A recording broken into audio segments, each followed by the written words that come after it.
안녕하세요. 온통교 김정민입니다.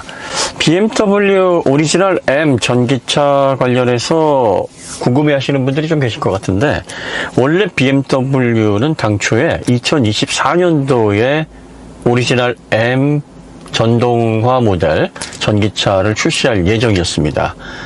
설계는 리막과 함께 주요 핵심 P 시스템을 개발을 하는 과정에 있었고, 대략 목표 출력은 700마력 초반대로 잡은 걸로 알고 있습니다. 그런데 지금 BMW에서 계획을 수정을 한 게, 이 원래 내연차 기반의 오리지널 M 시리즈도 BMW 클럽 플랫폼을 개조를 해서 사용을 할 예정이었는데, 관련해서 뭐 소프트웨어라든지 그리고 또 P 시스템 출력 저하가 일어나는 그런 부분에 있어서 오리지널 M은 좀 치명적인 단점이 될 수 있으니까 이런 부분들도 해결을 해야 되고, 그렇게 되려면 강력한 회생 제동을 비롯한 뭐 브레이크의 부담이라든지 또 효율적인데 다각적인 부분들을 또 생각을 해야 되고, 또 가장 중요한 거는 이제 경량화를 이루어야 되는데, 내연차 플랫폼인 클럽 플랫폼으로 사실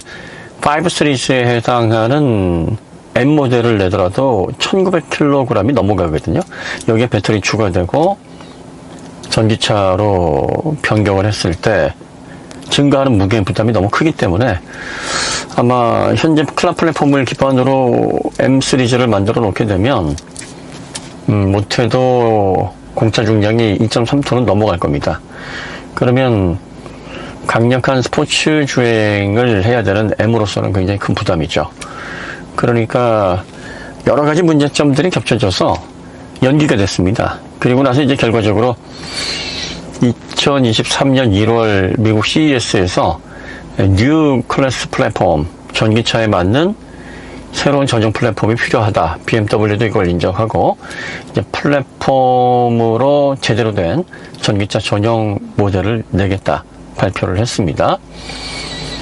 그래서 이 뉴 클래스 플랫폼으로 만들어지는 전기차는 2024년도에 소개가 되고 2025년부터 판매가 된다고 하니까 앞으로 2년이 남았어요. 그러니까 2년 후에나 전용 플랫폼으로 만들어진 BMW 전기차를 만나볼 수 있을 겁니다. 그런데 이제 여기에 또 하나 단서를 달았는데, 뭐 빠르면 그렇게 하겠다라고 얘기를 하는 거니까 좀 늦춰질 수 있습니다.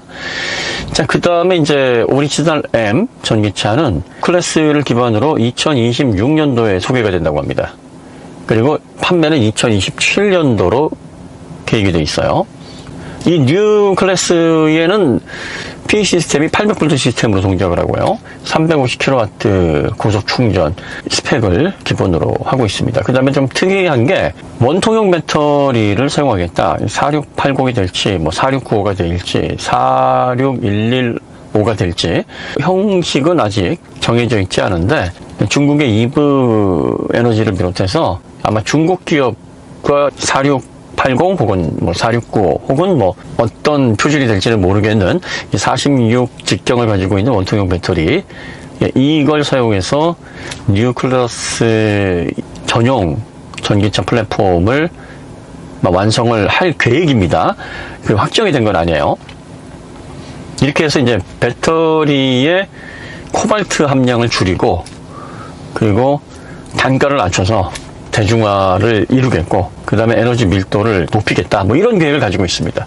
그런데 이제 이 직경 46mm의 확장된 원통형 배터리, 이게 4680인지 4695인지 4612인지 아직 정확하게 이 46mm를 가지고 있는 원통형 배터리의 표준 규격이 좀 정해져 있지 않은 게 에너지 밀도가 생각만큼 나오질 않아요. 원통형 배터리는 이제 롤샌드처럼 이렇게 양극재, 분리막, 음극재를 이렇게 돌돌돌돌 말아서 만드는 거거든요. 그 다음에 이제 건식 전극, 이 방식으로 제작이 되기 때문에 사실 2170 대비 현재는 에너지 밀도가 많이 떨어집니다. 에너지 밀도를 높이고 수율을 높여서 가격을 끌어 낮추고 주행거리를 늘리고 뭐 이런 의미로 셀 크기를 키워서 새로운 형태의 원통형 배터리를 만들려고 하는 건데, 가장 기본이 되는 에너지 밀도가 안 나오면 그러면 가격을 낮추기도 어렵고 중량을 낮추기도 어려워요. 에너지 밀도가 떨어지게 되면 더 많은 배터리를 실어야 되기 때문에 중량이 더 부담이 되요. 그러면 이 46 직경, 이 원통형 큰 셀, 이 공정을 도입할 이유가 없어지죠. 이 부분부터 해결을 해야 되는데, 그럼 이제 가로 사이즈는 정해져 있는데, 세로 사이즈를 통해서 이 에너지 밀도를 어떻게 최적으로 높일 것인지 지금 이 규격에 대한 연구가 계속 진행이 되고 있는 상황이고, 테슬라도 4680 가지고 야 이거 어려운 거 아니냐, 좀 사이즈 변경을 해서 밀도에 대한 새로운 접근을 해야 되는 게 아니냐, 뭐 아마 이런 논의가 슬슬 진행이 되지 않나, 뭐 그렇게 좀 보고 있는데, 어쨌든 원통형 배터리로 하겠다는 겁니다. 그리고 단서가 붙었어요. 2026년도에 제품을 소개하고 2027년도에 판매를 한다고 하니까 더 늦어질 수도 있는 겁니다. 쉽게 말해서 전용 플랫폼을 통해서 내연차에 들어갔던 구조들 필요 없는 거 걷어내고, 그리고 배터리 밀도를 높여서 배터리도 보다 적은 용량으로 더 긴 거리, 그리고 또 높은 출력을 구현할 수 있도록 하고, 그리고 M 모델에 걸맞는 고성능 구현해 놓고 350kW의 충전 속도를 입히고, 이렇게 되면 이제 회생제동량도 더 적극적으로 뭐 활용을 하는 그런 인덕턴스 설계 면에서도 개선하겠다, 이런 이야기겠죠. 그러니까 빠르면 4년, 늦으면 5년, 2027년이나 2028년도에 아마 오리지널 M, 뉴 클래스 플랫폼이 적용된 그 M의 형태가 나올 걸로 보이고요. 아직까지 뭐 배터리 타입이나 뭐 목표 출력이나, 그리고 또 어떤 소프트웨어를 탑재를 해서 어떤 수준의 전장 결과물을 보여줄 것인지, 뭐 이런 거에 대한 예측할 수 있는 정보가 거의 없습니다. 그러니까 기존의 클라우드 플랫폼을 가지고 2024년도에 출시를 하겠다고 한 오리지널 M 플랜은 백지화가 된 거죠. 적어도 2년 넘게 이 리마크와 MOU를 통해서 기술 개발을 한 것으로 알고 있는데, 결과적으로 기존 플랫폼을 활용해서 고성능 전기차를 만드는 이 프로젝트는 무산됐다고 봐야 됩니다. 그럴 수밖에 없는 게, 단순히 겉으로 보여지는 수치, 예를 들어서 뭐 700마력을 얻는다고 하더라도 이 700마력의 P 시스템에서 나오는 성능이 지속적으로 발휘가 돼야 되고, 또 열이 높아짐에 따라서 그걸 제어하기 위해서 출력을 제한한다든지, 결과적으로 차량 중량 증가에 따른 거동의 불안정성, 그리고 브레이크의 부담, 이런 것들이 대두가 되게 되면 M은 서킷 들어가서 그 고성능 퍼포먼스를 그동안 즐겨왔는데, 잘못하면 이제 조롱거리가 되는 거예요. 본인들도 몇 번의 이제 프로토타입을 제작을 하고 이걸 테스트를 해봤겠죠. 보여주기식의 스펙은 어느 정도 가능하겠지만, 서킷에서 지속적인 퍼포먼스가 나는 그야말로 지금까지 BMW가 추구했던 M다운 모델을 만들어내는 거는 지금 현재 기술력과 현재 클라우드 플랫폼으로는 무리다라고 생각을 한 겁니다. 결과적으로 새로운 플랫폼, 그리고 또 보다 진보된 형태의 P 시스템, 그리고 이번에 아이오닉5N에서 보여줬던 강력한 회생제동, 이건 진짜 전기차에서 중량이 획기적으로 내연차 수준으로 감소하지 않는 이상은 필수입니다. 이게 없으면 제대로 된 성능을 낼 수조차 없고, 서킷에서는 정말 바보 같은 직발만 빠른 이상한 형태의 흉물이 나올 수밖에 없어요. 조롱의 대상이 되는 겁니다. 그러니까 이걸 다 해결하려면 적어도 BMW에게는 4년의 시간이 필요하다. 자, 그러니까 이제 고성능 부분에서 국산 자동차가 아이오닉5N으로 지치지 않고 브레이크 부담 없고, 그리고 내연차의 재미까지 살린 애니시프트가 별거 아닌 것처럼 보여도 출력 저하 거의 없이 재미를 실어놨기 때문에 현재까지 다른 브랜드에서는 아직까지 못하는 걸 해놓은 거예요. 굉장히 의미가 큽니다. 이런 것들까지 다 갖추고 있는 전기차가 이제 시작이 된 거예요, 현재는. 그러니까 앞으로 4년은 이걸 발전시킬 수 있는, 그래서 경쟁자들하고 간격을 넓힐 수 있는 그런 시간적인 여유를 확보를 한 겁니다. 굉장히 유리한 상황이죠.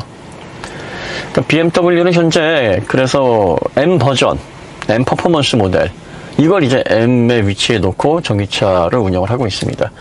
i4 M50, i5 M60, 이게 사실 현행 전기차에서는 M 역할을 하는 거예요. 오리지널 M은 아니지만, 그래도 500마력대, 600마력대 출력은 구현되어 있으니까 이 전기차 관련해서 성능이 지속이 돼야 된다라는 이 PH 시스템의 기술적인 가치라든지 그 다음에 회생제동을 통한 거동의 안정성 추구, 그리고 또 브레이크에 대한 부담을 덜어주는 부분, 그리고 또 효율을 증대하는 부분, 이런 부분에 대한 지식이 없으신 분들은 단순히 수치나 브랜드의 매력을 느껴서 손에 집을 수 있어요. 그러니까 이런 과도기에는 소비자들이 전기차에 대한 명확한 지식이 부족하기 때문에 한 2, 3년 정도는 어떤 전기차가 과연 기술적으로 가치가 높은지에 대한 개념이 없을 수 있기 때문에 그 사이에서 어느 정도 고객 유치, 판매는 가능한 그야말로 운이 좋은 그런 환경인 거죠. 그동안 잘해왔기 때문에 그런 혜택을 누리는 것일 수도 있습니다만, 하지만 그게 얼마 가지 않아요. 한 2, 3년이면은 약발이 다 빠질 겁니다. 그러면 이제 2026년 정도 되면 본격적으로 이제 차포 다 떼고 기존의 브랜드 후광 다 이제 내려놓고 기술 대 기술, 상품성 대 상품성으로 부딪혀야 되는데, 2026년이 되더라도 이 고성능 전기차에서 확실하게 상품성을 가져갈 준비가 BMW는 안 되는 상황이기 때문에 상당히 지금으로서는 불리한 입장입니다. 시장은 뭐 앞으로 어떻게 전개돼야 되는지를 지켜봐야 되고 상황은 항상 바뀔 수 있습니다. 뭐 지금의 판단이 정답입니다. 이렇게 얘기할 수가 없어요. 그러니까 시장이 어떻게 과도기다 보니까 변화가 많이 일어납니다. 흘러갈 것인지에 대해서 여러분들이 좀 깨어 살피시면 재밌는 관전 포인트들이 많으니까 상당히 반전, 우리가 반전 참 좋아하지 않습니까? 드라마든 뭐 영화든 그 반전의 결과를 통해서 정말 카타르시스를 크게 느끼는 그런 결과물을 접하지 않을까 싶습니다. 오늘 이야기는 간단히 여기서 마치도록 하고요. 더 좋은 콘텐츠로 찾아뵙겠습니다. 감사합니다.